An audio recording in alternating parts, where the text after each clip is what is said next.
Assalamualaikum warahmatullahi wabarakatuh. Alhamdulillah rabbil alamin wassalatu wassalamu ala khatamil anbiya'i wal mursalin nabiyyina Muhammadin wa ala alihi wa sahbihi ajma'in. Amma ba'd. Para jamaah yang dirahmati Allah, alhamdulillah hari ini kita bisa bertemu lagi dan mudah-mudahan pertemuan ini benar-benar menjadi pertemuan yang mendapatkan ridho dari Allah Subhanahu wa taala. Sebelumnya saya mohon maaf kemarin karena jaringan internet di rumah saya itu kurang bagus sehingga suaranya agak terputus-putus. Hari ini mungkin agak lebih baik sehingga kelihatannya tidak terputus-putus. Tapi saya selalu menyatakan karena saya tidak menggunakan mikrofon di luar, hanya menggunakan mikrofon di dalam laptop saya, mungkin suaranya kurang maksimal. Tapi ya sebatas yang bisa kita laksanakan, mari kita berbagi dalam pengajian pada pagi ini dengan berbagai hal yang insya Allah bermanfaat untuk kita semua. Amin. Para jamaah yang dirahmati Allah, ada satu ayat yang pernah saya baca dan menginspirasi bagi diri saya, yaitu ayat yang terdapat di dalam surah Al-A'raf. Ayat itu dimulai dari ayat 97 dan berakhir pada ayat 99 pada surat Al-A'raf. Di dalam ayat itu Allah berfirman, "A'udzu billahi minasyaitonir rajim. Afa amina ahlul qura ayyatiyahum ba'suna bayataw wa hum naim."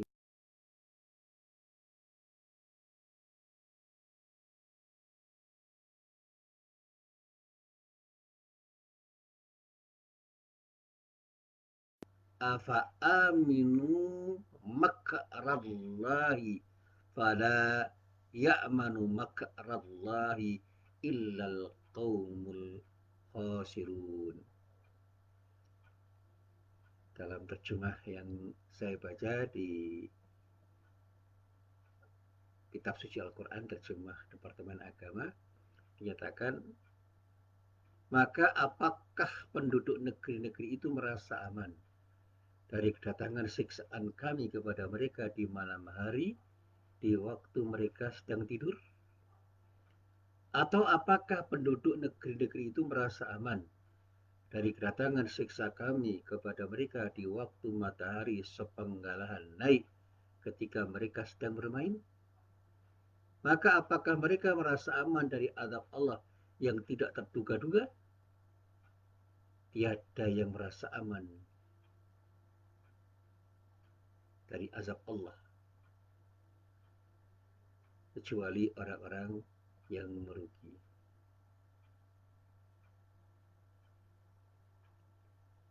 Para jamaah yang dirahmati Allah, ayat ini menginspirasi saya tentang bagaimana kita seharusnya berhati-hati dengan zona aman. Di dalam firman-Nya itu Allah memberikan peringatan sekaligus ancaman bagi kita umat manusia dengan apa yang disebut rasa tidak aman dari makar dan ujian Allah. Nah, makar yang dimaksud di sini mengandung makna kiasan atau dalam bahasa Arab disebut majas isti'arah yang dipergunakan sekurang-kurangnya untuk tiga makna.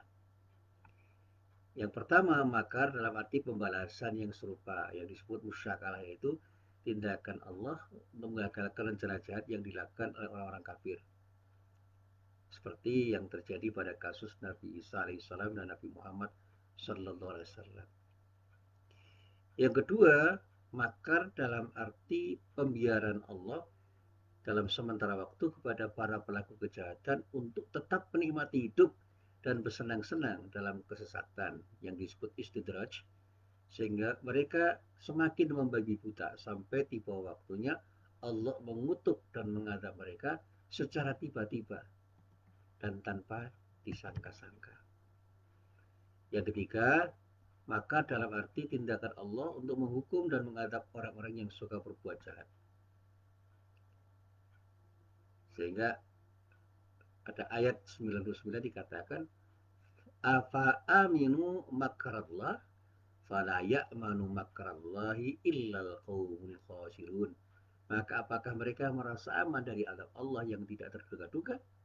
Tiada yang merasa aman dari azab Allah kecuali orang-orang yang merugi. Nah, para jamaah yang dirahmati Allah, sekali lagi kita bisa membaca dan merenungkan isi ayat ini. Ayat ini memang memberikan penjelasan bahwa tidak sebegitu cepat Allah itu memberikan azab bagi siapapun yang berbuat tidak baik. Kalau memang Allah mengendaki. Tapi bisa jadi Allah mempercepat azab yang diberikan kepada orang yang berbuat maksiat. Ada kemungkinan azab itu akan ditunda, diperlambat, dan pada saatnya mungkin saja orang akan dibiarkan berbuat maksiat dan bahkan merasa apa yang dilakukan itu bukan tindakan yang tidak baik, sehingga mereka semakin merajalela untuk melakukan tindakan maksiat, sehingga pada suatu saat ketika sudah pada puncak kemaksiatan mereka akan mendapatkan adab dari Allah Subhanahu wa taala. Nauzubillahi min dzalik. Dan ini yang termasuk dulu pernah saya sampaikan tentang adab pada orang-orang yang zalim. Orang-orang yang zalim itu seringkali kita lihat mereka dibiarkan oleh Allah untuk tetap berbuat zalim. Karena apa? Allah memang sengaja membiarkan orang itu berbuat zalim dan bahkan membuat mereka itu merasanya berbuat zalim karena setan menggoda mereka dengan godaan yang disebut tazyin, menghiasi sesuatu yang buruk sehingga tampak baik. Sehingga terkesan Allah memperlambat, menunda pemberian azab kepada orang yang berbuat zalim itu. Tetapi pada saatnya pasti Allah akan mengadab orang-orang yang berbuat zalim itu dengan adab yang pedih. Nah, para jemaah yang dirahmati Allah, merasa aman dari makar Allah itu bisa menjadi awal datangnya bencana dan malapetaka yang bermacam-macam. Ketika seseorang sudah merasa dirinya berada dalam zona aman, kerap kali, sering kali hal itu menjadi sebab utama penurunan tekad dan daya juang, penurunan kuantitas dan kualitas ibadah, penurunan semangat dakwah, serta penurunan sensitivitas untuk menjauhkan diri. Mereka tidak sensitif lagi atau kurang sensitif lagi untuk menjauhkan diri dari hal-hal yang dilarang oleh Allah dan Rasulnya. Sehingga pada suatu saat Rasulullah itu bersabda kepada para sahabatnya, ni'matani maghbunun fi makathirun minan nasi as-sihhatu wal faragh. Dua kenikmatan yang di dalamnya banyak manusia tertipu, yaitu sehat dan waktu luang. Ketika sehat, orang lupa untuk berbuat sesuatu yang terbaik. Begitu sakit baru menyesal. Ketika ada waktu luang, orang lupa untuk memanfaatkan waktu luang itu untuk berbuat sesuatu yang terbaik. Begitu waktu yang sempit baru orang itu menyesal. Nah, para jamaah yang dirahmati Allah, karena itu selayaknya seorang yang beriman itu memiliki sifat yang di dalam hatinya itu terkesan dia punya upaya preventif, punya kehati-hatian dan waspada dalam setiap kondisi dan keadaan. Bahkan ketika sedang berada dalam kesalehan dan ketaatan sekalipun, orang harus waspada dan hati-hati. Inilah yang membedakan dirinya dengan orang lain yang tidak memiliki iman.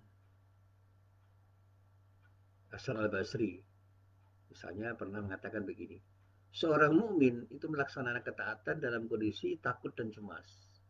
Sementara seorang fajir, orang yang tidak punya iman, melakukan maksiat, kemaksiatan apapun dalam kondisi merasa aman. Jadi ada orang yang merasa aman dalam kemaksiatan karena mereka tidak tahu akibat yang akan terjadi ketika mereka berbuat maksiat.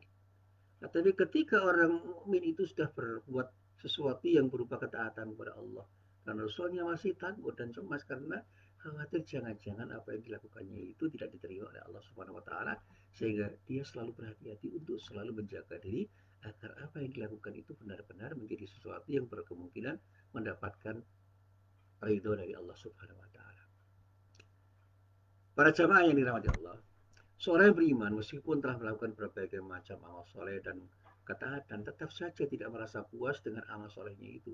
Mereka tidak pernah merasa benar-benar aman, serta tidak merasa layak untuk serta-merta berharap surga dengan berbagai kenikmatannya. Sebab tidak ada jaminan amalnya itu akan diterima Allah, dan tidak ada jaminan selamat dari godaan setan. Serta tidak ada jaminan ia terlepas dari dosa dan kesalahan. Tidak ada jaminan husnul khotimah, serta tidak ada jaminan pula ia selamat dari siksa neraka.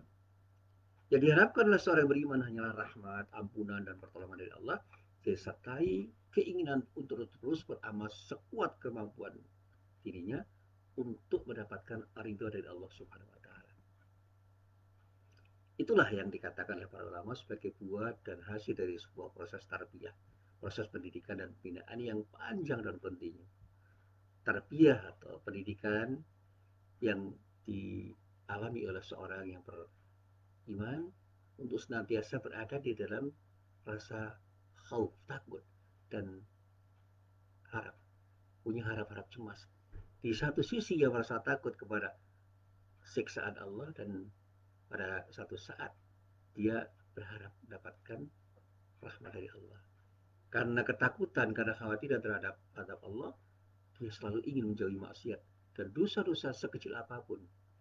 Namun di sila dia juga sangat berharap pada rahmat dan karunia Allah yang maha luas, sehingga tidak pernah putus asa untuk selalu berdoa dan ingin bertaubat dengan taubat dan nasuha, meminta ampunan dari Allah Subhanahu wa taala. Inilah keseimbangan yang akan menjadi kunci kesuksesan hidup di dunia dan akhirat. Nah, para jamaah yang dirahmati Allah, ketika kita ini benar-benar telah merasa beriman, jaga iman kita dengan sikap yang benar. Jadilah orang yang selalu berhati-hati untuk beramal soleh. Jadilah orang yang selalu berhati-hati untuk menghindari tindakan maksiat sekecil apapun. Teruslah kita perbaiki diri, dan teruslah untuk siap-siap untuk menerima nasihat dari siapapun, menerima usulan, masukan, saran, kritik dari siapapun. Dan ketika kita itu lupa, segera bertaubat dengan taubat dan nasuha, dengan senantiasa beristighfar. Ketika kita bersalah, segera minta maaf.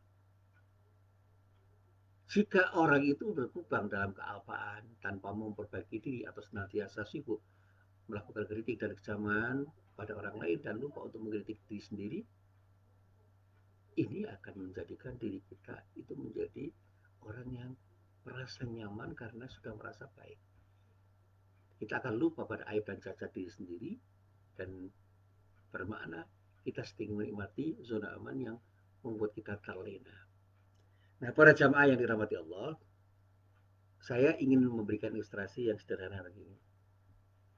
Kadang-kadang orang itu sudah merasa baik, sehingga begitu dikritik orang, dia merasa tidak nyaman. Bahkan bisa marah karena apa yang dikatakan orang itu dikatakan sebagai sesuatu tidak benar. Karena apa? Dia merasa sudah baik kok. Sementara seringkali dia melihat keburukan orang lain itu dengan cara yang bermacam-macam, sehingga tampaklah keburukan-keburukan orang lain itu, dan pada saatnya dia akan melakukan kritik pada semua orang dengan kritiknya yang sangat tajam. Tapi dia lupa untuk memberikan kritik terhadap diri sendiri, sehingga kalau dia dikritik dengan kritik apapun, dia selalu tidak terima, tidak bisa menerima, karena apa yang dia katakan orang itu dirasakan sebagai sesuatu yang tidak benar. Sementara ketika kritiknya itu tidak dihiraukan oleh orang, dia marah karena dia melihat keburukan yang ada pada diri orang lain itu dengan cara yang bermacam-macam dia lakukan untuk bisa memahami apa yang buruk pada orang lain dengan berbagai macam cara yang bisa dia lakukan. Sehingga setiap hari, bahkan setiap saat, dia selalu memberikan kritik orang lain, bahkan mencela dengan celaan yang bermacam-macam. Tapi begitu sebaiknya dia kritik, dia akan tidak bisa menerima kritik dari manapun dan dari siapapun, dan cenderung akan marah. Nah, sikap seperti ini yang perlu kita hindari, karena dengan sikap seperti itu kita akan terjebak pada satu kondisi aman, zona aman yang akan melenakan kita, sehingga kita akan lupa kepada diri kita sendiri untuk selalu ingin berbuat baik dan lebih baik lagi, sementara kita lupa untuk belajar pada orang lain, karena orang lain pun bisa kita jadikan sebagai ibro untuk menjadikan diri kita lebih baik.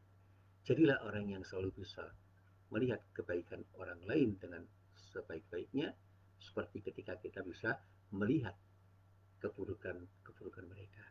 Dan jadilah orang yang selalu bisa melihat aib diri sendiri, sebagaimana ketika kita bisa melihat kebaikan-kebaikan yang ada pada diri kita sendiri. Mari kita belajar untuk bersikap dengan sikap yang tepat, sikap yang proporsional, empan papan. Untuk tidak terjebak pada zona aman, mari kita tidak berhenti, selalu berusaha untuk menjadi lebih baik dan lebih baik dari waktu ke waktu.